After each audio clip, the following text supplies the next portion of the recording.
បាទសួស្តីអ្នកគ្នាថ្ងៃនេះខ្ញុំចែកលេខតាក់ទងជាមួយនឹងការប្រើប្រាស់sort function នៅក្នុងកម្មវិធី Word អញ្ចឹង sort function នេះយើងអាច sort ពីលំដាប់លេខរៀងឬក៏អត្ថបទឬក៏ការបែងចែកអញ្ចឹងថ្ងៃនេះខ្ញុំនឹងលើកឧទាហរណ៍ចំនួន3ទី1តាក់ទងជាមួយនឹងការ sort ទៅលើលេខរៀងទៅលើអត្ថបទនិងការបរិច្ឆេទបាទចឹងជាដំបូងអ្នកគ្នាត្រូវចុច select ទៅលើ table របស់យើងបន្តមកអ្នកគ្នាចូលក្នុង home ចុចនៅក្នុង sort បាទចឹងនៅក្នុងនេះអ្នកគ្នាចុចយក setting មានថាយើង sort ពីលេខតូចមកលេខធំបានហើយចុច OK មកអញ្ចឹងនៅក្នុងនេះលេខរៀងរបស់យើងចាប់ផ្ដើមរត់ពីលេខ1ដល់លេខ7ដែលស្វ័យប្រវត្តិបាទហ្នឹងហើយនេះជាការបង្ហាញតាក់ទងជាមួយការសតលេខរៀងបាទចំពោះឧទាហរណ៍ទី2តាក់ទងជាមួយនឹងការសតទៅលើអត្ថបទវិញអញ្ចឹងនៅក្នុងនេះលេខរៀងរបស់លេខអតិជនហ្នឹងមិនមែនលេខរៀងលេខរៀងទេវាមិននៅតាមដោយទេអញ្ចឹងយើងបាយយើងធ្វើការ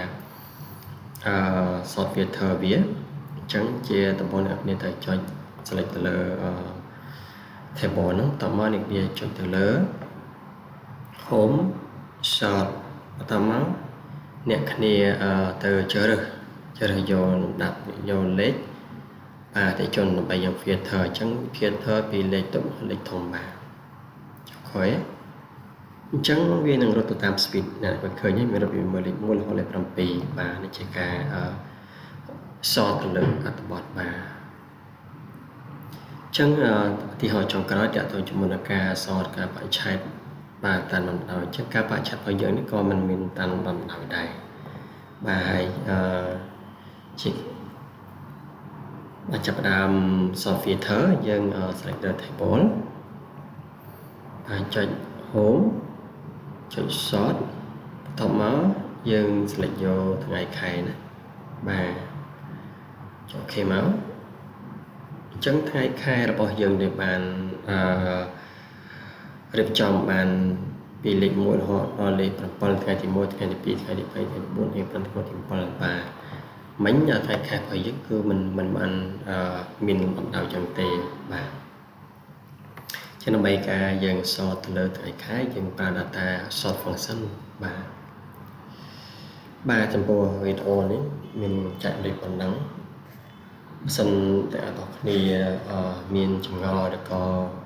ចង់ប្រើប្រាស់ទៅលើរបបផ្សេងៗអ្នកគ្នាអាច comment នៅវីដេអូខាងក្រោមខ្ញុំនឹងរៀបចំវីដេអូនោះដើម្បីធ្វើវីដេអូបង្ហាញទៅអ្នកនរគ្នាបាទអរគុណច្រើនសម្រាប់ការទស្សនាកុំភ្លេចចុច like និង follow share វីដេអូនេះបាទសូមអរគុណច្រើន